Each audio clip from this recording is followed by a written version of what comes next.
Hey everybody, it's John Halpin here with Josh Katzowitz. Welcome to the Thursday edition of Pickwatch Live. We're doing it a little differently today. If you usually watch it on Facebook, we had a little technical difficulty with Facebook Live today, so we're just recording it. You're going to see this, but you're not going to see the live version of Facebook Live. It's pre-recorded. We're actually doing this about 7 o'clock Eastern, 7:15 Eastern Thursday morning. Do you hear the rain lashing against my windows right now? No? Yeah, the remnants of Hurricane Michael are passing over us this morning.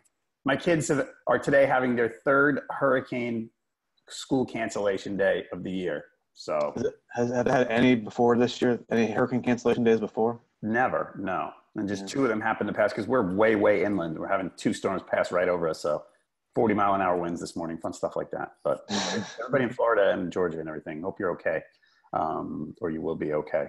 All right, so Josh, we're going to look at the week 6 stuff. We're going to look back at week 5 real quick. I was 12-3 straight up, 7-7 against the spread, so I'm 40-35 overall against the spread.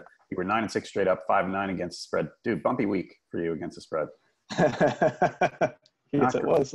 Not great, but you'll get this week. You know, hey, I had 5-9 a couple of weeks ago. You're 37-37, so we're pretty close actually. And you, Ryan, and I are all, I think, in the top 15 against the spread on Pickwatch, so we're doing okay. So this show is the place to get your advice, even though we both last everybody else is terrible too. Shaky. Yeah, that could be true. I'm at 500, but if I'm that high up, it's like, woo. Those two guys at the top are just killing it. Ben Volin from the Boston Globe, Vic Tafur from The Athletic, I think are basically, if people have been following them and wagering based on their picks, they'd be loaded right now. So those guys are doing great. Let's start with Giants-Eagles tonight. Going to be a lot of rain in Jersey for that one, it sounds like. Eagles favored by 3. Over-unders 44. Giants should get Olivier Vernon back, which is good, but Evan Engram's still going to be out. Eagles lost Jay Ajayi for the season. Their safety, Corey Graham's out, and I think they're down 2 starting safeties. The Giants showed – so the Eagles have been struggling. The Giants showed signs of life last week. They're still 1-4. I mean, this whole division is just a race to the bottom. What do you think happens in this one?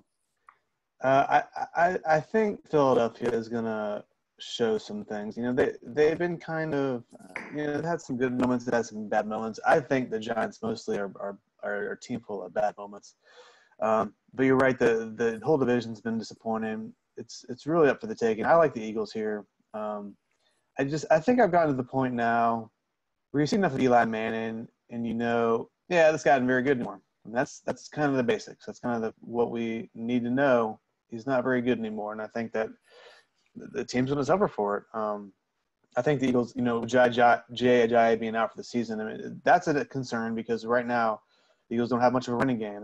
Darren Sproles probably won't be back. He hasn't played since week 1. He's a good player, but he hasn't been around. Corey Clement has also not been around very much. So it's like, where do you turn to if you're the Eagles? If you're for running game, that's a concern. But Olivier Vernon coming back is going to be big for the Giants. They only have 6 sacks this year. That's tied for the worst in the league. He can only help that team. I don't think they're going to have enough to beat the Eagles, though. All right. I'm going to take the Giants, but I don't feel great about it.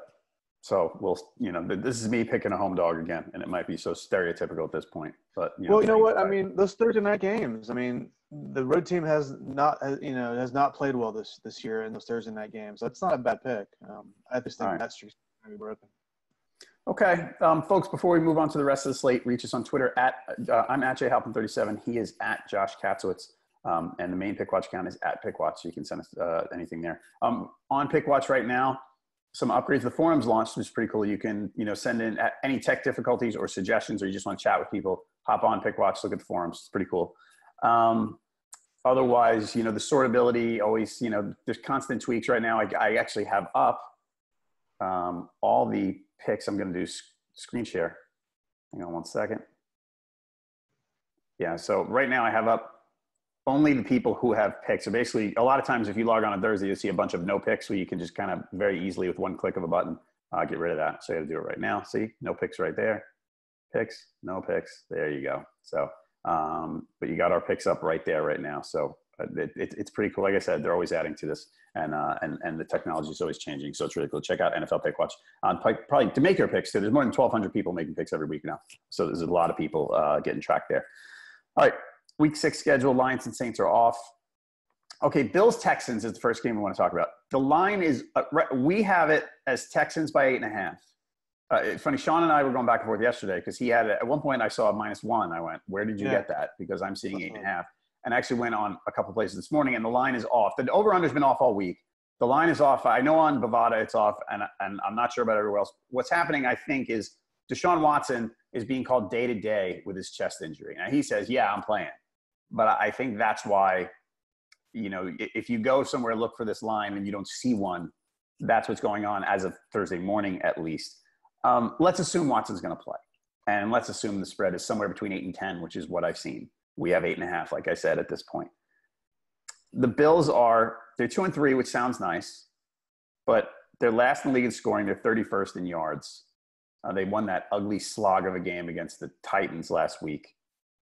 And this is another one. I don't like the Texans either, but I just think the Bills are – I look at the Bills and I go, I don't know how they won 2 games because they're so bad. And on the road here, I'm going to go against them again. The reason they won last week, it certainly wasn't in spite of Josh Allen, 10-19 for 82 yards and a pick. He had a quarterback rating of 42. Last week, he had a quarterback rating of 36. So Josh Allen is not a quarterback who's playing all that well. They're kind of winning in spite of him when they do win. LaShawn McCoy did some good things last week. That defense was actually pretty solid, was very opportunistic. Obviously, solid special teams to get those that last second or the fourth quarter field goal to win the game. It's hard to look at the Bills and see how they win games, but they're 2-3. So, it's not like – and they beat the Vikings, one of the best teams in the league. So there is that capability there. I wrote this week in my column that, this year really has shown again that there's no gimme games. You can't go in if you're playing the Bills expecting to win the game because they've shown 2 out of 5 times that they'll beat you. Last week against the Cowboys, the Texans really they're just not unimpressive. That game was so unimpressive by both teams. It was like nobody won the game really. Right. The coaching staff's lost for sure. Yeah, yeah, and if Deshaun Watson can't play, you got Brandon Weed and then coming back in the weeds, and they're like, oh boy. So yeah, it really behooves the Texans to have Watson play, because they've really shown that he's the guy for them. He's thrown more than 40 passes in his past 3 games. This is a guy to really count on. Before this season, he'd never thrown 40 passes in a game. Right. So they need him. They need him around, and what they need, he reminds me a little bit of RG3 in his rookie year, where he's just getting hit, man. He's taking unnecessary hits. Yep. He's getting hit outside the pocket too so much. They really have to rein him in on that because it's like you saw what happened with RG3 in his rookie season. That affected him the rest of his career. You hope that the same doesn't happen to Deshaun Watson. Right. I agree with you. And this one, if this will be completely unwatchable if Watson doesn't play. It might be 9-6, and it'll be ugly. How about well, we can't assume what the spread is. Do you put it this way? If Watson's out, would you take the Texans straight up at home? Yeah. Yeah. I don't have any faith in the Bills. The Bills are going to win probably a couple more games, and you're going to be like, how did we not see the Bills? I'm just going to pick against them every week, and if they beat me a couple of times, that's fine. Yeah, but they beat you a couple of times in the first 5 weeks of the season. That makes you rethink of some things, But no, they're not good. And maybe if Josh Allen starts playing better, then maybe there's a chance to it. Someone, I wish I could attribute it the right way, and I always do this. Someone wrote a article the other day about we're talking about Josh Allen has no skill players to help him, and it was, well, actually, he's making the skill players worse. So it's a disaster out there. And I know he's a rookie, and he was the rookie quarterback that was more of a project than the rest. I didn't like that pick, but maybe he does develop into something. Just right now, it's going to be a tough road for the Bills on offense. All right, so I'm taking the Texans. So 8.5, Watson plays. You're taking the Texans, right? Yep. No, you got the Bills with the spread. Yeah, I don't know why I did that. But you know what? I don't have any faith in the Texans either. The Texans suck. So I hear you. And if it's 10, like you're saying, it may be 10. It's somewhere. It's 10. Oh man, it could be 10. But I think Bovada had 10, but then there was a big line through it because of the status. So no, but originally it was originally 1, and I was like, whoa, what is this? Yeah, that was why. Right now on Pickwatch, listen, like I said, Thursday morning, so we only have probably 12 pickers in. So it's actually split. It's a little toward the Bills. Favors a little Bills right now. We got a lot more picks coming in. Probably late Thursday afternoon, you're going to want to check. You're going to have a lot more there. Friday, same thing. Friday morning, you're going to have a ton. And they'll keep rolling in over the course of the weekend. All right, Seahawks, Raiders. Seahawks favored by 3. 48 is the over-under. This one's in London, by the way. at the new Tottenham. I said the other day, is it Tottenham? It's Tottenham, I'm sure. Soccer stadium, which has 60,000 people. How many stadiums are in London for soccer? Like, I grew up in New York, and there's not that many huge stadiums, but there's some. I feel like every block over there has a soccer stadium. This is me totally being an ignorant American right here. Not knowing there's a ton of teams in the Premier League, so they all have to have stadiums. Yeah. Right. But they're not all in London. Tottenham is, I guess. But anyway, have fun if you're watching it there. We still don't know if Sean and the guys are going to trek to that game. It's like, I talked about this with Ryan the other day. It was like, oh, they're in England. That means like the game's around the corner, right? So, but they're not in London. So, anyway, so I'm glad Sean's not watching this live today. You'll have to watch it later. You'll be like, what are these idiots talking about? All right. We have no idea. Seahawks, they've been losing close games. Last week they had a good fight with the Rams. We talked about the potential of that happening. The Raiders have been losing close games to last week, and the Chargers just kind of made them look bad, and Carr looked terrible. Seahawks, we had some did not practices Wednesday. KJ Wright, their linebacker, and Rasheem Green, defensive end, did not practice. So I look at this game and I go, the Raiders are bad. The Seahawks are kind of mediocre. That's where I'm going, is the Seahawks, and there's not much more to it than that. Yeah, and it's hard to, those London games kind of get weird too, because it kind of screws with me as far as like, there's obviously no home field advantage there, and it just who travels better, who's a better coached team. And I don't think the Raiders are a well-coached team at this time. I mean, you saw them pull that kind of Pete Carroll Seattle thing with Marshawn Lynch at the 1 yard line last week. I think Gruden his return to the NFL has been kind of an unmitigated disaster. I think the bloom was off the rose with Derek Carr, like you mentioned, and I think just the mojo's all bad with this team. I mean, ever since you let go of Khalil Mack, it's like this whole team has been on such a downward trend, and it's hard to see how they recover. There's so many injuries they're going through. I just don't like this team. I think they played well in spurts, and I've kind of talked about that every week. I kind of go back to that. Remember that Rams game? They played okay for a half, but man, they just haven't shown any sense of improvement. I just don't. At this moment, I'm not a big fan of what Gruden's doing there. I'm not either. And I don't know how things get. And it's so funny how every week he goes, man, we really need to get to the quarterback. I don't know what we're going to do about this. It's a parody. He must be that. He can't be that like not self-aware to realize what he's saying, right? So it's gotta be a joke. I think Rachel Nichols from ESPN was on Twitter the other day and said, all right, he's trolling us now with this stuff, right? He has to be. What's the point? Like, if he is, like, what's the point of even saying that? You're just kind of showing the spotlight on what a bad move that was. Yeah. All right, so Seahawks are both of us on that one. And early going, we got mostly Seattle picks early. Bears at Dolphins. Bears favored by 3, over under 41.5. Tannehill's really been struggling the last couple of games.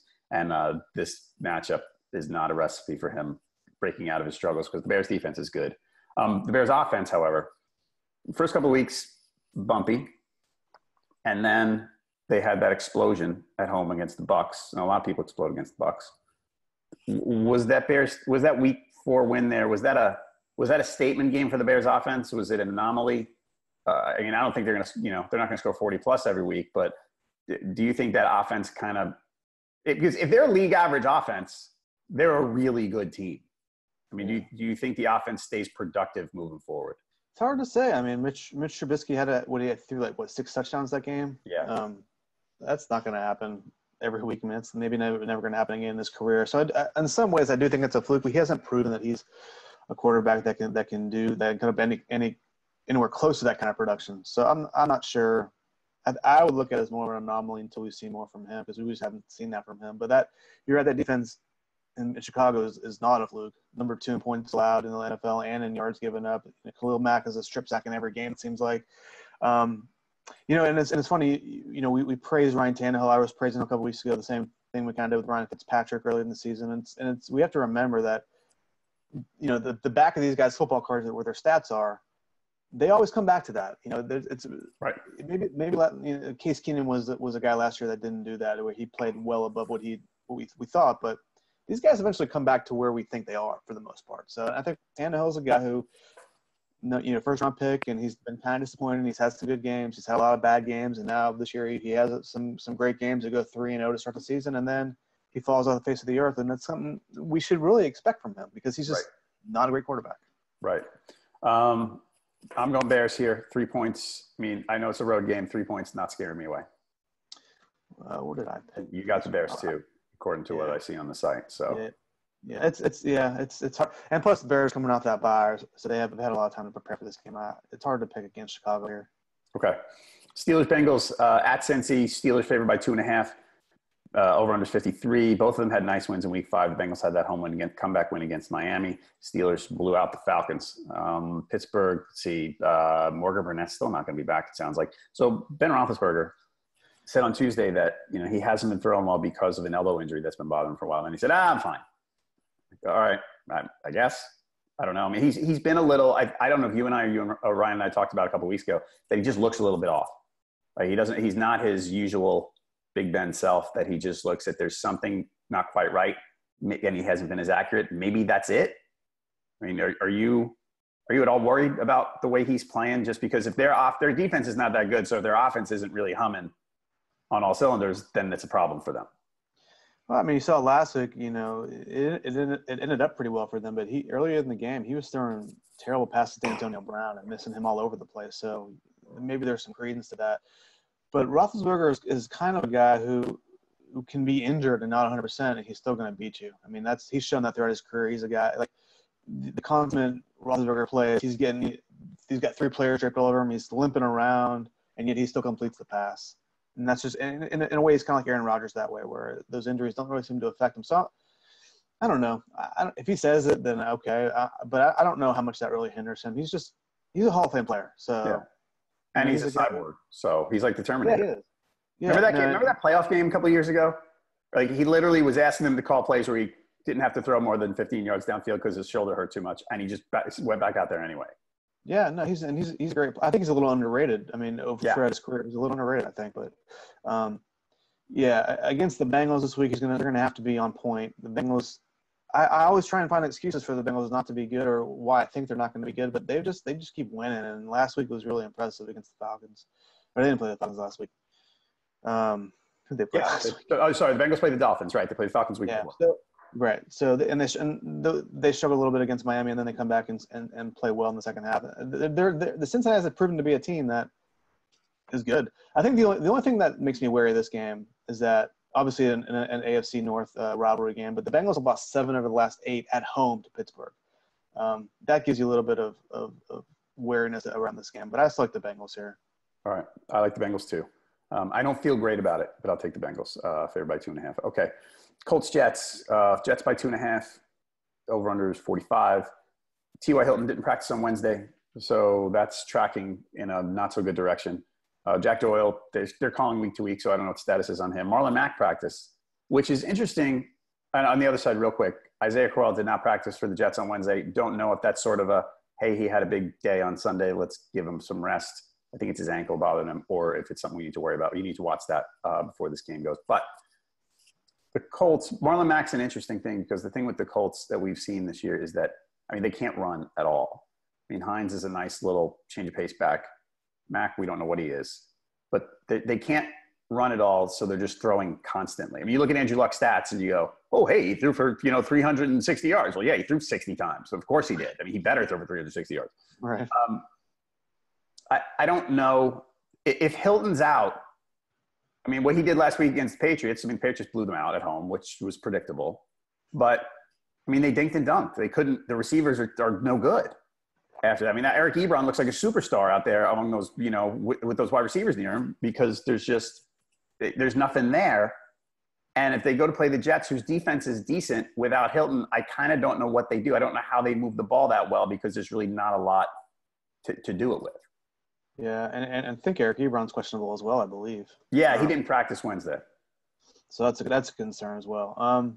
Yeah, it's hard to look at the Colts and say, they can rely on this guy. And you're right.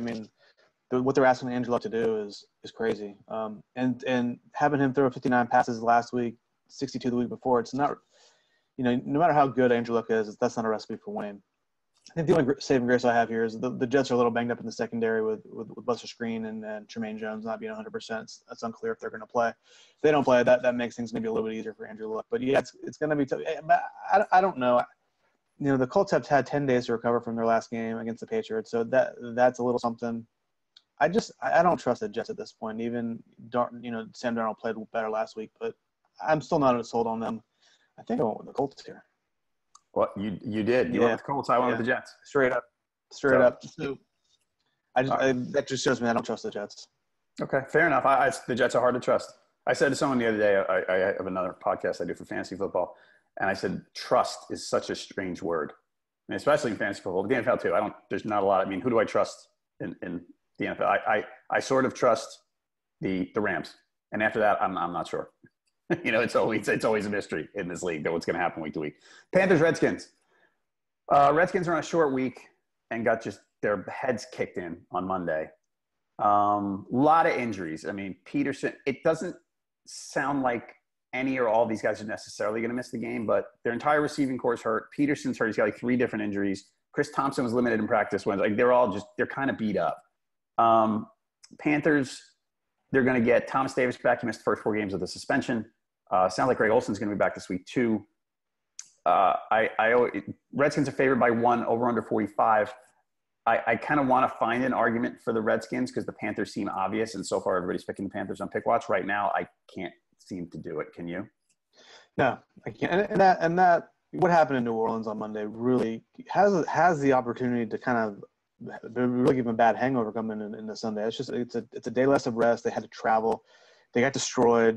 Drew Brees had his big ceremony. It was an awful night for the Redskins as far as that concerned. And it's hard to recover from that, I think, in the span of 6 days. We see it over and over again. These teams were on shorter weeks, even though the Redskins are at home this week. It's just they run out of gas in the second half, and they don't look good. I think the big player for this game is Thomas Davis coming back for Carolina. Throughout his career, he's been a great player throughout his career, but I think he just brings – I was reading the Charlotte Observer this week, and you could just tell like how excited the team is to have him back, and he brings a different energy to practice, and he's that leader they need. And Ron Rivera has really been talking him up, and I really think it's true. He's a guy who doesn't have a lot of time left in his career, we assume, but he's a guy who plays well and he just leads well. I think having him back really kind of invigorates Carolina this week. And their defense has struggled. I mean, they haven't been as good as expected so far. So maybe he helps. I mean, they need more of a pass rush too. But yeah, this one, it's so easy to fall into the trap. Like we all get stuck in recency bias, even when we try not to. But you look at that game Monday night and you go, "Oh, the Redskins suck," and they've been kind of all over the map so far. They don't really, but I mean, They're not good, but they don't suck either. But I agree. But after Monday, you go, "Oh, I'm not picking them." Like, how do you pick them after Monday? It's hard. And I was trying to find a reason, but like you said, I'm with you. I can't. The only reason you have is, hey, the NFL's crazy this year. Who knows? That's the only reason. Right. And they're not terrible, like you said. They're not, like you said, they're not the Bills, but the Bills win games too. So, all right, but we're both picking the Panthers in this one. Cardinals, Vikings. Vikings favored by 10.5, over under 43. Dalvin Cook, they're hoping again that he comes back. He was limited Wednesday. Cardinals have tons of day-to-day guys. Like since it's Wednesday, you don't want to overreact. It doesn't look like there's anyone who are saying, "Oh, that guy's not going to play," but it sounds like a lot of their defense is banged up. So let's keep an eye on that. Plus, they're talking about trading people, like guys that they drafted 2 years ago because they're not meshing well with the coach. It seems a little messy there. I know they got the win against the 49ers. I think the Vikings. You and I talked last week. I like the Vikings against the Eagles, and I think the Vikings are ready to start rolling. That they're living up to. When they were 1-2-1, people are going, "Oh, were they as good as we thought?" I think they are. Their defense has struggled, but I think they're going to start racking up wins now and kind of going up there chasing the Rams, who they won't catch, as one of the elite teams in the league. Yeah, I think so. I mean, I think you've seen what Kirk Cousins has done this year, and he's been great. We see some of those receivers, Adam Thielen especially, has been awesome. He had some like crazy record, like the only player ever in history to have like to start a season with 5 straight. Start the year, yeah. Yeah, it's amazing. Stephon Diggs has played well for the Vikings as well. I mean, that's an offense that's really – it'd be really nice to have Dalvin Cook back, that's for sure, but they've been playing pretty well without him. In this game, you have to look at the Cardinals, man. You have to ask what is going on in Arizona with that offense when you're not using David Johnson. It's probably the best running back in the game, probably the best pass catcher running back in the game. How is he not getting the ball? Averaging 3.3 yards a carry. Why are they running him up the middle like they are? He's only got 15 catches this year. You look at Mike McCoy and you're like, what are you doing? I did a little bit of research last night on Mike McCoy teams as a head coach or an offensive coordinator. And aside from 2011, he's never had a top 10 rushing team as a head coach or an offensive coordinator. Just one time in 2011 in Denver, he did. They were number one in the league. You know who was rushing for them? Who led the team in rushing in 2011 in Denver? Are we going back to Noshawn Marino? No, it was Willis McGahee. Okay. And you know who was second was Tim Tebow on that team. So that this is like a different era of the NFL, right? Do you see what it feels like? It really. I don't know what Mike McCoy's doing. I can't trust. I can't trust the Cardinals to be within 2 touchdowns of the Vikings here. I can't either. I don't think they're out there. And I do think there's things to like about Josh Rosen. But I agree with you about Johnson that last week he got the ball more. Yeah. But literally the whole thing about that guy is, as good as a runner he is, he's this great receiver. He was a wide receiver in college, which people wouldn't shut up about a couple of years ago when he was playing well before he got hurt. And they're just kind of not, again, I am not qualified to judge the scheme of an NFL offensive coordinator. I'm not good enough at it, but they're not finding ways to get him the ball in a way that'll be productive, and they're not certainly not throwing too much. That guy should catch 5-6 passes a game. Yeah, 15 catches. I'm looking at how many targets he's got. I think he's got he's only like 20-something targets. I think still. So they're not even trying to give it. Trying to get him the ball as a receiver 4 times a game. It's just not. Let me see. He's got targeted 22 times in 5 games. That's unacceptable. I agree. So Vikings for both of us. All right. Chargers, Browns. It's at Cleveland. Browns favored by a point. Over under 45. Browns are 4-1 against the spread so far, and they're 2-0-1 just straight up at home. Their defense is good. The Chargers offense was pretty solid last week. Overall, it's been strong. The defense hasn't been. Bosa's absence has kind of hurt them a bit. But the Browns defense is really good. This is a game. I was here on Tuesday with Ryan, and I said, I was cheering because I joke around that I pick the Browns all the time. And I was cheering that I was going to pick the Browns again. And I started looking, I'm going, okay, I like the Browns. And they're home against a West Coast team traveling across. We talk about that when it happens for an early start. I like the Browns, but I like the Browns to be better than they've been. I don't know that I can say I like the Browns to, make a run at a playoff spot, which I actually read someone suggest the other day. It's possible. But I like them to be sort of after the tie, I'm looking at the Browns, I go, 6-9-1 would be a great year for them, considering where they've been. I think the Chargers are just better. I don't know how much. I really do like the way the Browns defense plays. Myles Garrett is a freak. But I kind of thought about it, and I went, I may regret this, but I'm going to go with the Chargers. It goes against type for me. This is the type of pick I would almost always pick the Browns, and I'm going to pick the Chargers. I'm going with the Browns. I want them straight up and against that spread. I just think at some point you have to wonder, is this? It's not a team of destiny. It's not. They're not going. They're not going to win the Super Bowl this year. But it's starting to feel like it could be a special season for them. Even when they're losing, they're putting up huge amounts of points. Baker Mayfield's kind of been a little bit of a revelation, and it's it sounds silly to say oh, Hugh Jackson's done a pretty good job this year, but it kind of feels like he has. It's going to be tough, I think, with the Chargers. Chargers don't give up sacks. So it'll be interesting to see how Myles Garrett can do against them, but especially because the Browns lead the league in turnovers. They've been very opportunistic. I think Cleveland has another chance here. But the last week against Baltimore was so huge. I really think it's a really big win for them. It's an AFC North rival. It was a Sunday game. They won a Sunday game in forever. I think that whatever confidence Hugh Jackson seems to have in that team, it just seems to kind of filter through them every week. And I don't know, man. I'm becoming a Cleveland believer, I think. Yeah, if they win this game, I won't be surprised, and I will hate myself if they do for changing my pick. But I'm going to go Chargers for this one. I think it's these two teams that I'm suckers for, and I don't know which one to go with because these are the two that I always want to. I love those guys. I really want them to win. Bucks Falcons. Falcons favored by 3.5. Over under 57.5. Shootout likely here. Jameis Winston starts for the Bucks. He's probably going to be without O.J. Howard, who I think was limited Wednesday, but they don't seem to think he's going to play this week. Falcons defense still a mess. Grady Jarrett didn't practice Wednesday. They're down 4 starters. The last 3 games they've allowed 43, 37, 41. So they're just getting killed. The Falcons might not have Devonta Freeman either. He's got a bruised foot now, and he's either limited or didn't. I don't think he practiced Wednesday.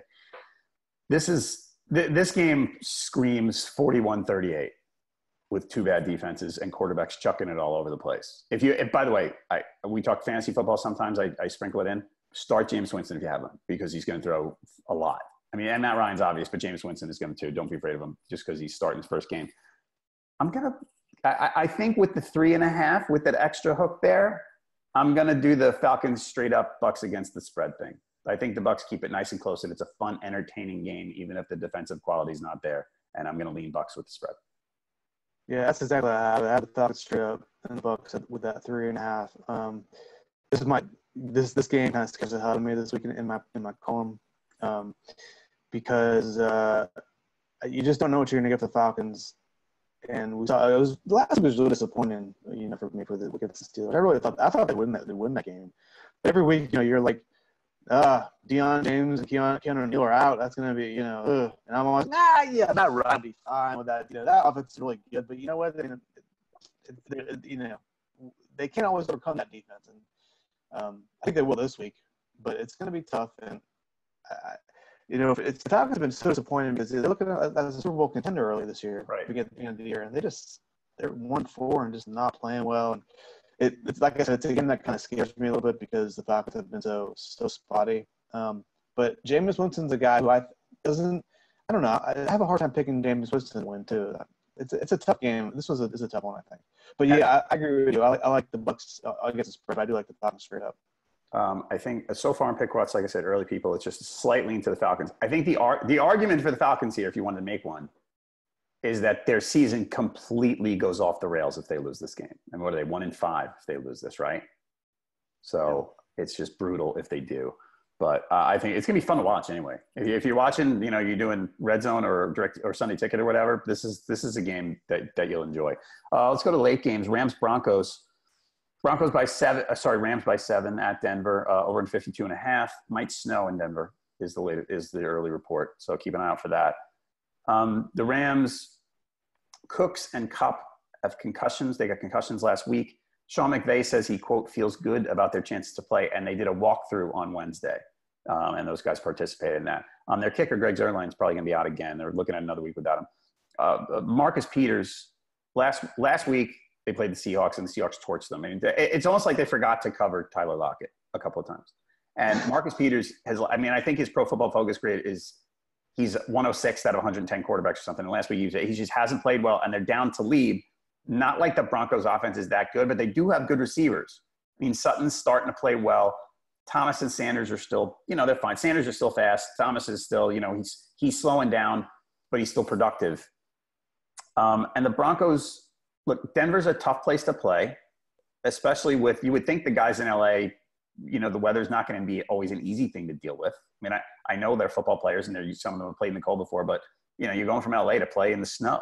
It's got to be some sort of effect. Plus, you got the altitude, which makes Denver difficult. It's historically been a pretty good home field advantage. The Broncos, the games they lost, they played the Chiefs really close. The defense played well. They kind of kept that offense somewhat in check.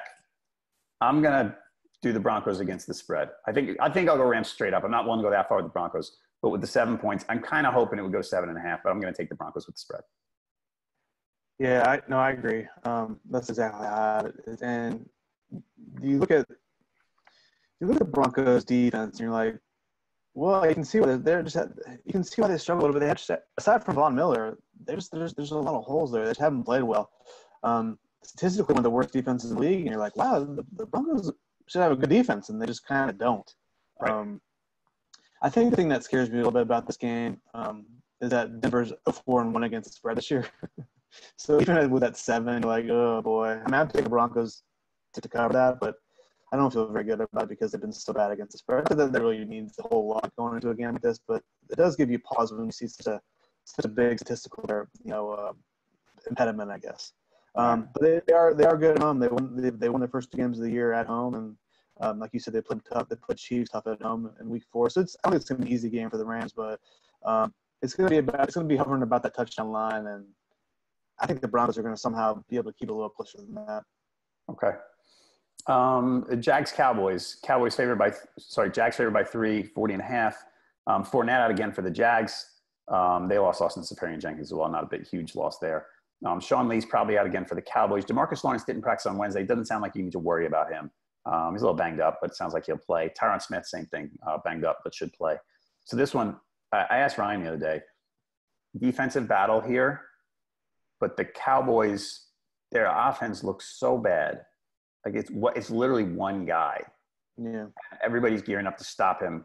And it's such a cliche to say, oh, well, the team's going to put 8 men in the box against him. That's kind of what they do to Ezekiel Elliott because they are not the least bit fearful of the Cowboys passing game. They shouldn't be. And I look at this game with the Jags defense. How did the Cowboys – I don't know how the Cowboys score here. I'm looking at this one and say, I don't know if the Jags are going to score a ton, but the Cowboys could get completely shut down in this one, even at home. Yeah. No, I agree. I don't – actually, this was my Bet Your Life savings game on my column this weekend. I don't normally like putting these kind of games in that – part of the column because usually it's a bigger point spread. But really, even though Jacksonville looked bad last week, I really like him here against Dallas. The only way Dallas scores or does as well on in their passing game is when they pass the ball to Ezekiel Elliott.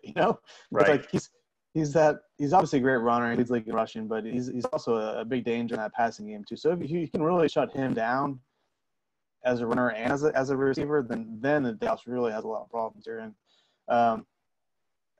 I don't see, the Cowboys are going to be at home, the Jaguars are going on the road again. I don't see how the Dallas can overcome that. I mean, Blake Bortles is somewhat decent. I think Jacksonville wins here, and I think he'll be okay. I just like I said, I don't like, the Dallas Houston game last week really was pretty intuitive. Like, boy, both these teams are bad. We knew Houston's bad. Maybe I didn't realize how bad Dallas was, but I think that game showed us how bad that Dallas team could be. Right. All right, Ravens-Titans. Ravens favored by 3 at Tennessee. I don't like this. I don't like this spread for the Ravens. I look at these two teams, and I go, wow, they're really similar. Their offenses are kind of okay. Their defenses are pretty good. This game seems like a defensive struggle. I mean, the 41 over-under sounds about right, and it's pretty low, especially for this year, when everybody's scoring like it's a video game.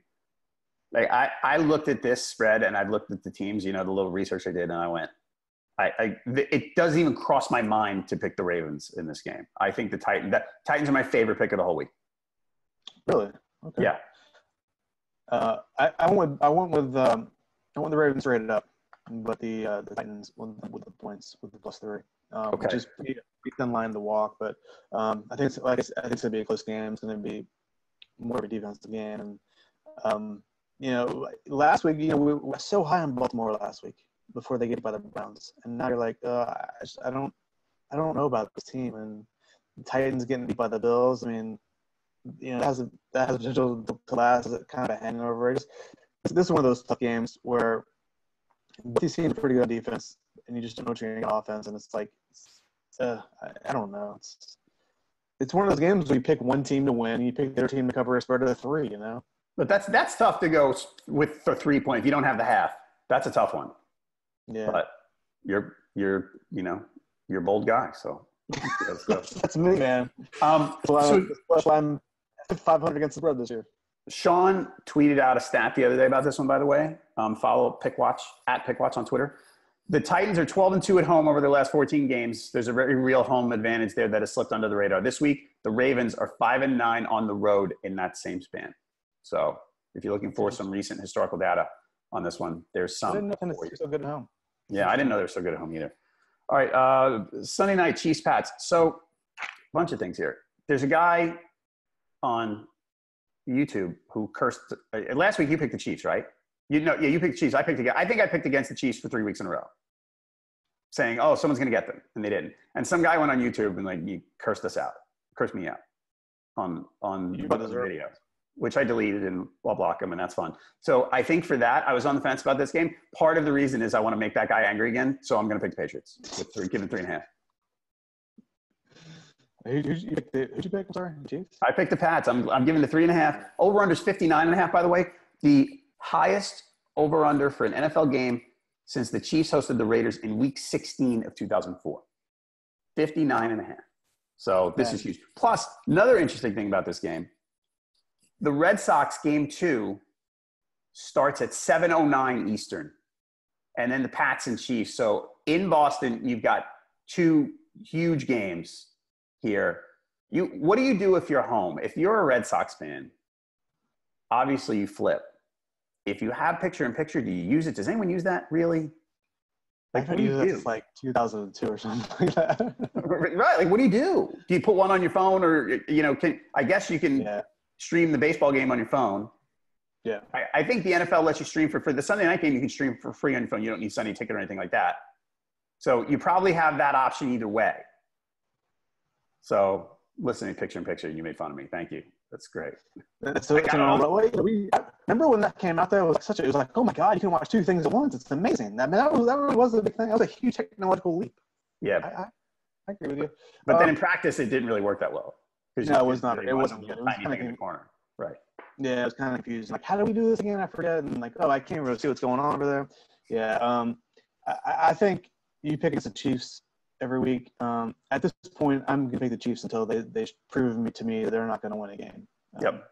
They keep winning. Even when Mahomes isn't playing well, even when the offense is getting stalled out a little bit, they're finding ways to win, which is really amazing with the second-year quarterback. And what Andy Reid's done in Kansas City this year has been amazing. And New England has shown some flaws this year. I mean, obviously we talked a couple weeks ago about how maybe this is going to be a bad season for them. Maybe this is kind of the end of the not the end of the franchise, end of that kind of long run. And obviously it's not yet, but until the Chiefs prove to me that they are going to lose a game, I'm not believing it yet. So I think I'm going to ride Chiefs for a little while here. All right. And I think I could be a counter jinx helping the Chiefs win by picking against them every week. But for that guy, whoever he is, I'm going to pick the Pats just so I can feed his rage. So screw you, guy, whoever you are. Yeah. I forget who it was. I blocked him, so I forgot his ID. But I didn't block him yet. He's probably going to comment on this, and then I'll block him. All right, so you got the Chiefs. I've got the Pats in this game. Justin Houston looks like he's out for the Chiefs, by the way, reminder. Last one, 49ers, Packers. Packers 46.5 is the over-under. Packers favored by 9.5. The Packers receiver injuries, didn't see that. Let's see if Cobb and Allison are back. Last week they were getting killed early and they came back, and Mason Crosby missed like 900 field goals. That wasn't good for them.